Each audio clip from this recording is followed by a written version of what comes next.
Brunson, three-pointer, off the mark, rebound deflected, chased down, saved by Grimes to Fontecchio, knocked away, Hartenstein picks it up, out to DiVincenzo, 10 seconds to go, he throws it away.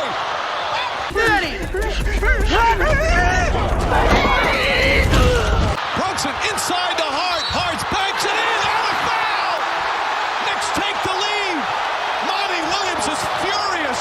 He thought a foul should have been called. There was so much contact. A few moments later. Hart misses another ball, batted loose. Hart picks it up. The game's over.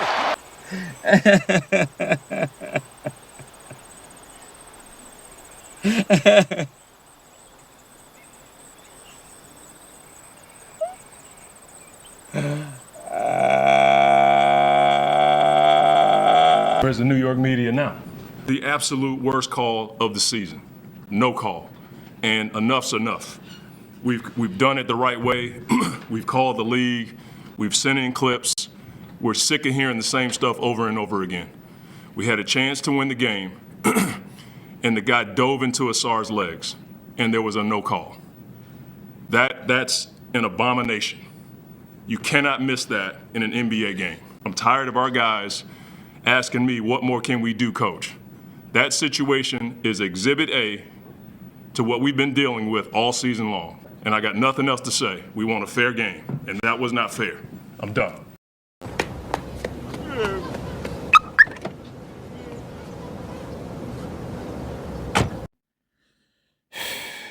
Can't have shit. Ever. I've said these things before one time or another. Look where the ref is. Look, he's right there. It's happening at his feet. And he doesn't say anything. His posture screams. Damn, that's crazy. I'd be much angrier at New York Knicks and Knicks fans if not for the simple fact that you guys suffered this same fate a few weeks ago. But y'all still some buzzards, New York buzzards, picking the flesh of a carcass that can't sustain anyone. Vultures, even. That album wasn't good, by the way. For Kanye West, that album was not good. That was probably his worst album. Carnival, though, best song. I may even use that instrumental for some things. But I call you New York Knicks and some of your fans that just simply because you fleeced us at the trade deadline. You came into our kitchen and took our salt and pepper. And you also took a few kitchen utensils as well. And I know some of you have been like Alec Burks, and Alec Burks was pissing me off numerous different times, but it's just the idea that we really didn't get that much in return, if not at all. This was a pretty quiet trade deadline for us. And for some of you new people here, I've gone through a whole saga of just how bad these Pistons have been, how historically bad they've been, and how big a fool they have made me. And they've humiliated me in ways that I can't even explain.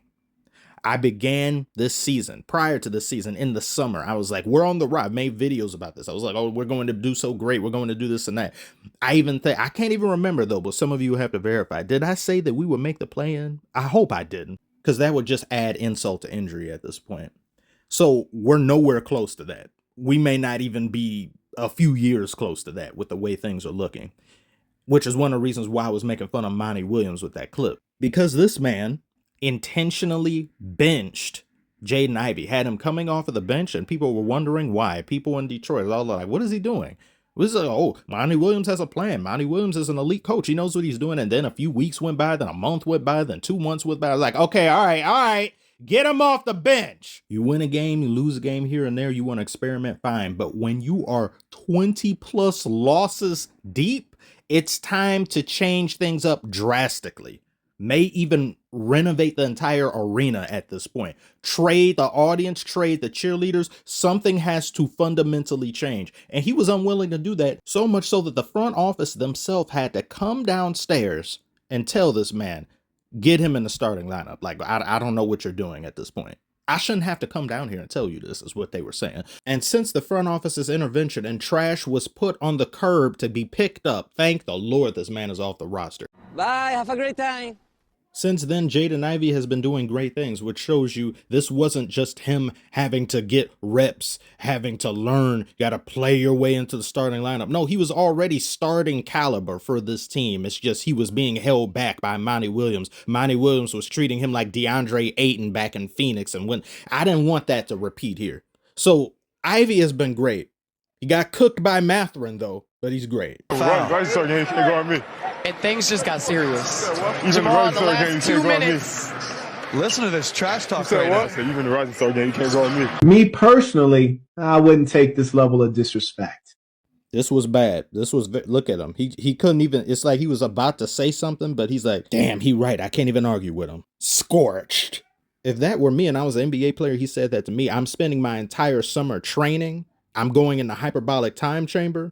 I'm traveling to Wakanda to get me some of that vibranium. I am doing whatever it takes so I can return and say the very same thing that he said to me after dropping 30 or 40 on him, put him on a grill, throw him in an oven, and cook him until he is golden brown. I have issues. I'm sorry. Cade Cunningham himself has been great. He played a tremendous game last night. Jalen Duren continues to display the potential that he could have for this team and just his overall talent. You've got Asura Thompson, who's amazing defensively, and this is only his rookie year. You've got Marcus Sasser, who's an offensive threat coming off the bench. There's a lot of good things here, but the roster construction has not been it. And the overall direction of where this team is supposed to be has been sorely mishandled by the front office and by Monty Williams himself. We are supposed to be finished rebuilding. Since when do you rebuild and the house falls apart again? What is this? What shoddy construction is this? That losing streak and my God, I can't even live through it again. I can't even talk about it. The things that did to me.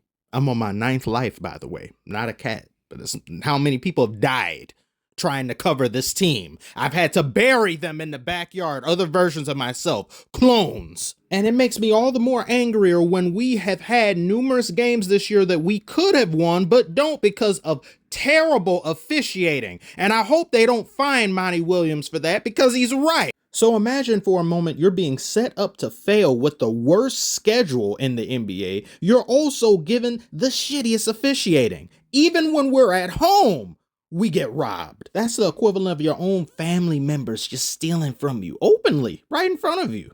Our season ended in November, but we're trying so very hard at this point to not be the 1972-73 76ers. We are trying so bad, and the NBA they won't let up. Adam Silver and all of them, they're like, no, keep losing. Yes, suffer, die.